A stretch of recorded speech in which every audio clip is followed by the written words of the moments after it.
Okay, tunaenda kujifunza jinsi ya kuna kama simu inakula sana bando, unaweza weka bando simu, yani zikawa zinaenda MB sana. Kwa leo tunaenda kurekebisha, kuna sehemu application tunaenda kurekebishia sehemu zake, section zake ili ipunguze matumizi. Kwa unaweka hata bando linakaa kwa muda. Kwa vijana ambao hawana wifi, hii ni ya kwenu. Utaingia setting, utakuja hapa hiki kipengele cha apps.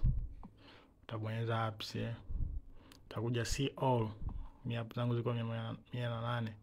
Utakuja see, utachagua apps ambazo unazitumia sana. Hata pia ambazo uzitumia unaweza ukachagua. Kwa mfano, let's say tunachagua labda Google. Yep.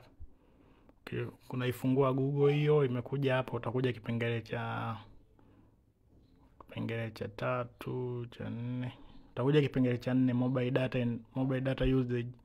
Utabonyeza hapo. Utakuja kuona hii background data hii iko on.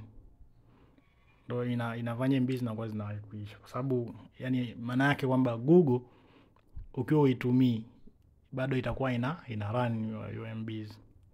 Kwa una turn off. Unarudi tena unaenda tena kwenye kama ni unatafuta file jingine ambalo unataka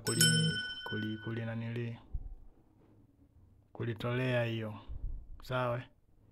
Kwa application zote utazifanyia hivyo. Kama hapo unakuja labda Instagram, kama ngoja niangalia mobile data use background iko off. Kwa hiyo na wewe unatakiwa uweke hiyo off, maana ilikuwa on. So hivyo unaiweka off. Ukiweka hivyo itakusaidia sana katika mambo yako, katika bando lako. Itakusaidia sana katika bando lako. Shukrani.